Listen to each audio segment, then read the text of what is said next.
शिक्षक सीताराम पांडे अपनी पत्नी के अस्पताल के कमरे में अकेले बैठे यही सोच रहे थे कि ऑपरेशन के लिए पैसे की व्यवस्था कैसे करें।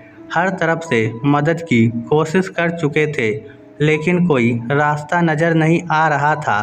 आखिरी सहारा उनके पास केवल अपना घर बचा था, जिसे बेचने की सोच रहे थे। उन्होंने अपनी पत्नी की और देखा, जो पिछले 2 दिनों से बेहोश पड़ी थी। उनकी इकलौती बेटी अपनी पसंद के लड़के के साथ भागकर शादी कर चुकी थी और तब से कभी माँ बाप की सुध नहीं ली।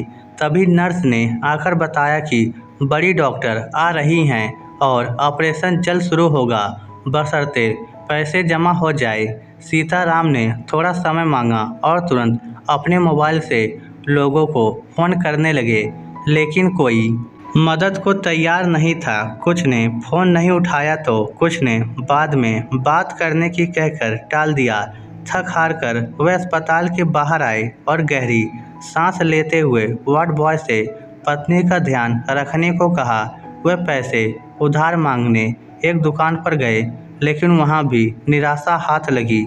दुकानदार ने उनकी हालत देख ताना मारा कि कहाँ से लौटाओगे पांडे जी। तभी पास खड़ी एक कार से एक दुबली पतली महिला ने उन्हें आवाज़ दी, लेकिन वे उसकी ओर बिना देखे अस्पताल की ओर वापस लौट गए। अस्पताल में वे रोते हुए विनती करने लगे कि इलाज में कोई कमी ना हो, पैसे की व्यवस्था जल्दी हो जाएगी।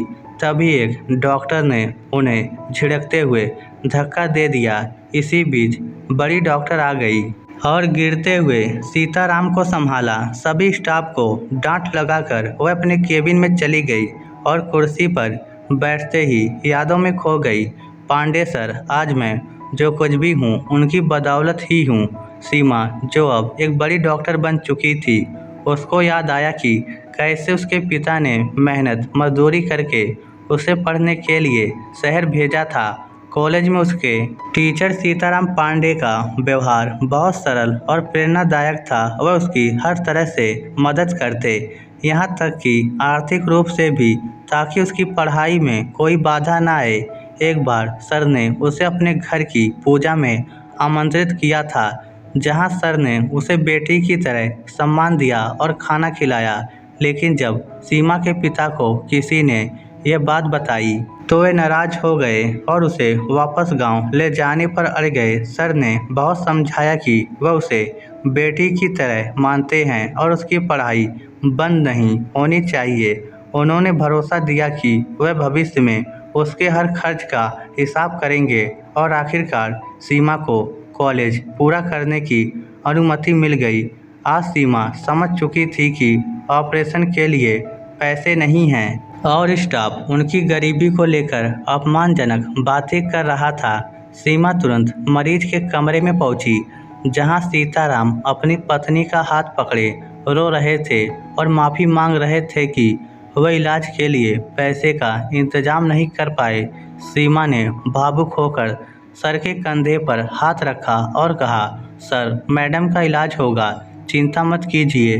सीताराम ने गौर से देखा और पहचान लिया। अरे सीमा, तुम इतनी बड़ी हो गई हो, खुश रहो, जीती रहो। अस्पताल का पूरा स्टाफ ये देखकर हैरान था कि उनकी डॉक्टर सीमा वही लड़की है जिसे सर ने पढ़ने में मदद की थी।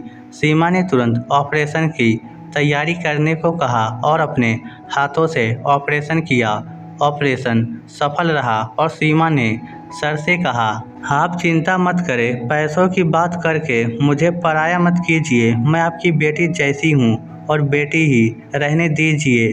सीमा ने स्टाफ को पांडे जी की पूरी व्यवस्था करने को कहा और एक मोबाइल फ़ोन देते हुए बोली, सर, इसमें मेरा नंबर सेव है, कोई भी परेशानी हो तो तुरंत फ़ोन कीजिए।